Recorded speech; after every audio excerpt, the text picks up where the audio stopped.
Okay, so I know I'm back sooner than I said I was going to be back. Here's the thing: the situation within the trans community right now, it's really bothering me. There is so much anti-trans legislation, like really globally, right now, and the trans community as a whole, it just seems like we don't have each other's back, and the problem with that is that if we're not united for each other, how can we expect other people to be united for us? How can we expect people to essentially help us fight our battles? So, I wanted to chat a little bit about the word community and the words trans community, where I think we have went wrong as a whole, and how I've tried to shift my understanding of the trans community, because, like many of you, I also have been really disappointed on and off throughout the years with the trans community. And I ultimately think it was an expectation problem. So I wanted to share with you my observations, my opinions, my reflections on the subject, in case it helps shift your thoughts on the trans community. So that word expectations, one of my one of the lessons I constantly learn over and over and over and over again in life is that expectations lead to disappointment. When we have an expectation that something is going to go a certain way and it doesn't happen that way, of course we experience disappointment.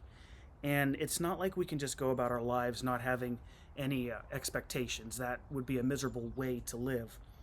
But where the problem enters is when the expectations that we have are things that we've made up, stories that we've told ourselves, boxes that we've put people in, and then we base our decisions and our expectations on a foundation that we've totally made up in our heads.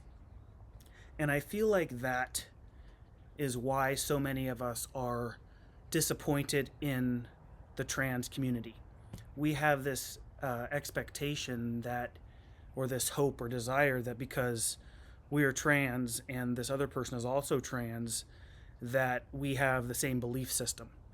But the truth of the matter is, trans people, and this may startle you all, are people. We're all sorts of people. We're good people, we're bad people, we're intelligent people, we're not educated people, we're ignorant people. Some of us are super kind and awesome, some of us are raging assholes. We have all sorts of political beliefs, we have all sorts of social beliefs.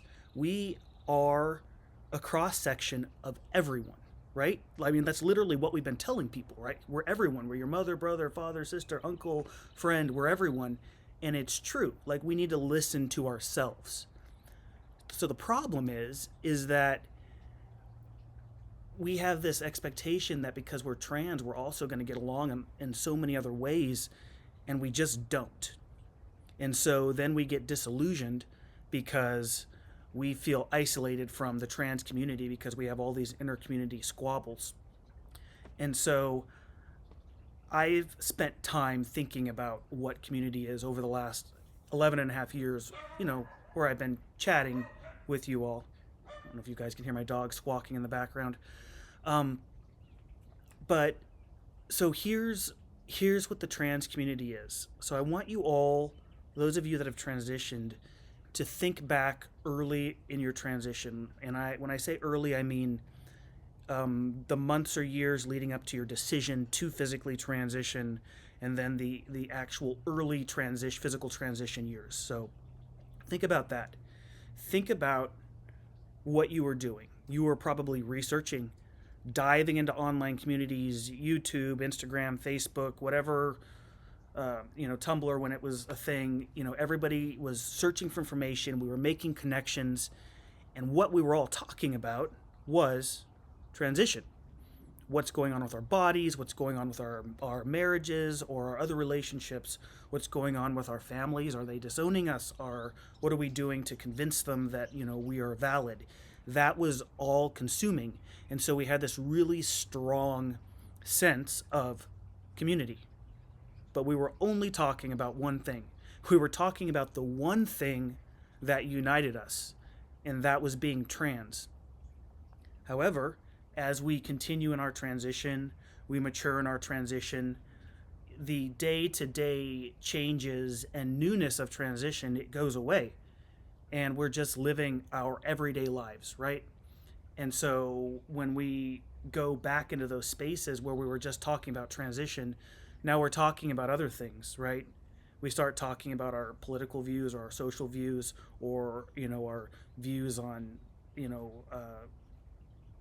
gun violence or things like that. We start talking about other subjects. And this is where the problem is. We start learning that trans people are exactly what I said a few minutes ago. We're people, right? We have different belief systems. And so we start to get disenchanted with each other, because we had this expectation that we were just some big tribe all moving in the same direction, when in fact we have shared a single point in time, a pivotal, really important, crucial point in time that will sit with us, but just a point in time. So, and this isn't, I feel like this is true for a lot of people. I remember early in my transition, there was a group of people that we had all started transitioning about around the same time, and we were all over each other's videos, and we chatted and we talked, and except for one, literally one person, they're all just gone. Like, everyone went their own separate ways. And I guess what I'm trying to say is that's okay. We can't expect all of us to have the same viewpoint. But what is important right now is that same thing that brought us all together in that single point of time, that really crucial transition period, that same thing needs to bring us all together right now. That tie that we have doesn't go away. It's always there, even when we go our separate ways. But we all need to come back together and remember how much we leaned on each other during those early crucial transition years. Like, I guarantee you, I leaned on and got support from people that I do not agree with their political stance. I know it. I know it to be true.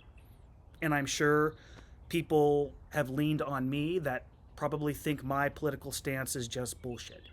But the point is that when we needed each other and the world was not helping us, we all came together. And that's what we need to do now. Stop expecting so much of each other. We don't agree. We are different people. We are different people. But we all have a common battle that we've got to come together to fight. We've got to be united, and we have to be thoughtful and logical and check our personal opinions at the door.